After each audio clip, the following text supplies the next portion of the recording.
Hello everybody, welcome to today's vlog. We've got another live with Mom and Dad. We're going to be answering some of your questions today, which you put on our Instagram page. So we're going to get right into it. So follow us on Instagram if you're not already over there. GardnerQuadSquad.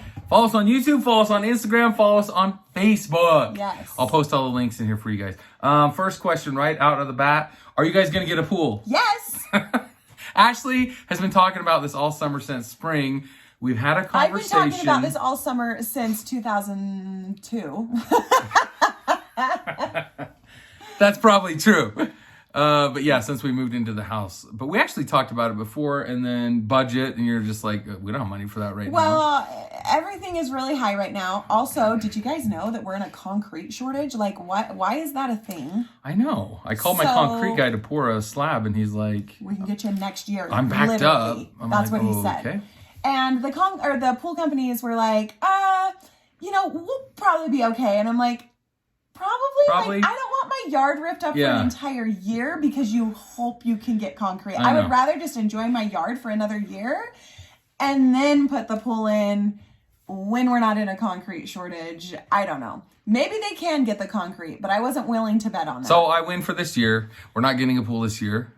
Ashley still thinks it's happening next year. I don't want the maintenance of it. I don't want them to come rip up my beautiful yard. But then it adds to your yard. It doesn't take away from your yard. I know. And two, we get to hire a pool boy.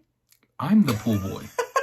I'm the pool boy. I'm the cabana boy. I'm the yard boy. I'm all the boys. Okay. Next question. Let's see. Sorry, I got to get into them here. Let's see. Do you still have your swaddle blanket company? I'll let you take that one. Quick answer, no, we do not.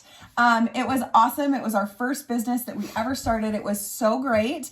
And then honestly, it just became so much more work than it was worth. Well, we had other businesses. I mean, we were vlogging. We were doing the TLC show. We had the blanket. Ashley had started Quadruple the Kisses. I mean, we were going insane that year. Something had to give. And honestly, that one was kind of just like it's kind of ran its course.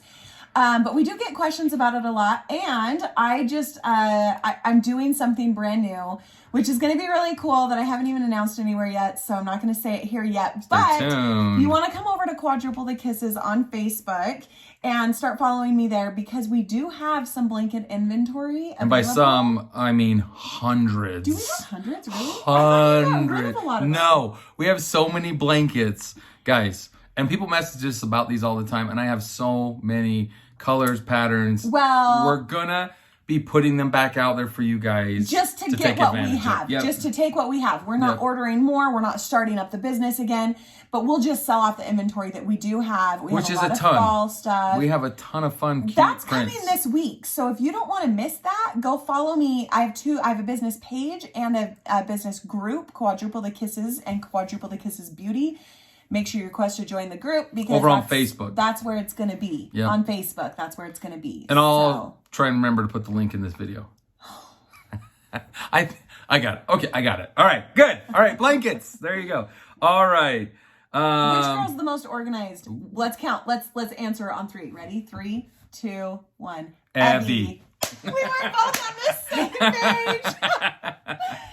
Evie is totally organized. Like, I'll catch her in the kitchen and I'm like, what are you doing in that drawer? And she's like, I'm like thinking she's like just destroying it and she's like, I'm organizing it, Mom. And I'm like, oh, okay. No problems with that. Go ahead. I love that girl, seriously. And they all have their unique qualities and characteristics. But to answer that question, 100,000% Evie. Yep. Okay. Do the girls like school? Yes. Except for Indy says that she already knows everything, so she doesn't need to go anymore. She tells us that all the time. I already know everything. Why do I need to go? And then I give her like a math question. She's like, I don't know. I don't know what the answer to that is. Gosh, she's so funny. Let's see. Do you still see Nanny Ash? That's a good one. We do, but we don't. Like, she lives in Colorado. She lives in another state now. So I talk to her pretty regularly. I was going to say, you probably talk to her way more than I do. We're good friends still. And for example, like over my birthday in July, she happened to be out here for a visit. And she came and watched the girls overnight, so me and Tyson could go up to a hotel. And it was fun. We got a little time away. The girls absolutely adore her and love her. And we just appreciate everything she's always done for us. Yeah, she's been great. It was a mutual, it was time. The girls they were in school full time, and I think Nanny knew, like, what am I don't have anything to do here. So she's with a new family now, and they have a little baby, and she's so happy. So we're happy for her. We'll tell her that you guys were asking about it. That'll make her day. Let's see. Oh, this was a cool question, and I wanted to grab this one. How does your faith impact the way you raise your girls, and how would you describe your faith? Okay, you go first. So we are part of the Church of Jesus Christ of Latter-day Saints, and obviously right there in the name, we believe in Jesus Christ as being our Savior. He's the center of our He is religion. The center of our faith, our religion, everything. And it definitely impacts the way we raise the girls, just with certain values and just different things that we believe. And I love teaching them. Like, we go to church every single week, and then we have a home-centered part of our church as well. So we try and read the scriptures and do prayer and just do like little lessons with them every single week as well. They love it. They love everything about it. They love primary. They go to primary. They do singing time. They learn about Jesus and, just like good values, like be a good person. Don't judge others. Be kind. Like, love everybody. Like, just basic good values that teach you just to be a decent human being, which I think a lot of people struggle with. Especially in this day and age. I mean, and people in our religion struggle with that too. I'm not saying we're exempt. Like, I feel like everybody struggles with nobody's perfect. Nobody's perfect. We all have our, as my mom would say, cross to bear, right? We all have our mountains and our hills. But from my point of view, how does your faith impact the way you raise your girls? I would say in every aspect, in every fiber of our being. I mean, honestly, before we had the girls, Ashley and I relied heavily on our faith to get us through that trial, that specific trial in life. All we wanted was a baby. All we wanted was to have a family. And so it was difficult dealing with endometriosis, dealing with never being able to get pregnant. And, it was so hard, but we relied so much on our faith and honestly our faith in God. And we felt like he was there with us. He was walking with us. And he was lifting us up many, many, many times. I mean, I feel like we really leaned into him instead of turned away from him during the hard times. And I think that's part of what gets people through, is learning to lean into God and our Savior, instead of turning away during hard times. Because trials are going to come. They're going to come. Everyone has them. And life is like peaks and valleys. You're gonna hit the peak and it's gonna be great, but there's going to be another valley. I promise you that. I mean, even after we had the girls, it was like, we got to go through this. It's still peaks and valleys. So, you just have to learn that everything in life is a learning moment, and everything in life is going to give you something that you can take and that you can build and grow upon. And so that's what we've tried to do. And, looking back and reflecting, there's a lot of things you learn doing that as well. So our faith is in everything that we do. It's in everything that we teach the girls. God is at the center of our faith and at the center of our home, without a doubt. Okay, next question. Is Tyson ever going to get a haircut? Are you? I don't know. Am I? Look at his man bun right now, guys. It's not a man. Oh, wait. I never it isn't a bun thought right now. of you being a man bun guy. No, don't take it out. No, it looks worse that way. I went to the gym this morning, so I had to put it up because when I'm like working out, it's like this, and I'm like, okay. So, anyways, put it back up again. You look like you stuck your finger in a light socket. She likes it in a ponytail. I do like She's it in a like, ponytail. I didn't think I would ever be a man bun type. She of asked girl. me to put it in a ponytail. Can you please put it back in a ponytail? Oh my gosh. So the answer to that question is I don't know. I'm sure eventually it's going to get cut all off. Honestly, but he went through a real awkward stage there for a minute, and that was rough. When you're growing it out, there's going to be some there awkward was stages. like some time that I was like, oh my gosh, like I can't even look at you. It's finally gotten to a point when he hasn't been at the gym all morning that I'm like, okay, I'm fine. Like, I'm fine with it at this length. I don't think I want it any longer. She's fine with it, you guys. But if he cuts it, I'm going to be happy. But I'm fine with it now.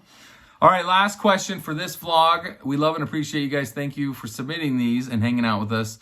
And then there'll be more vlogs of the girls and some more of our fun trip coming up as well. But we have a lot of fun Halloween ones. Oh my gosh, that are coming up. So I have so many recorded. I haven't even edited yet, so they're coming. You guys are gonna love them. But last question for today: how hard is it to maintain quads and still get me time?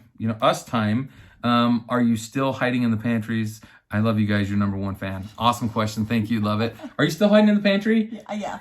She's got a lot of hiding places in the house these days. Different forms of pantries these days. And different treats as well.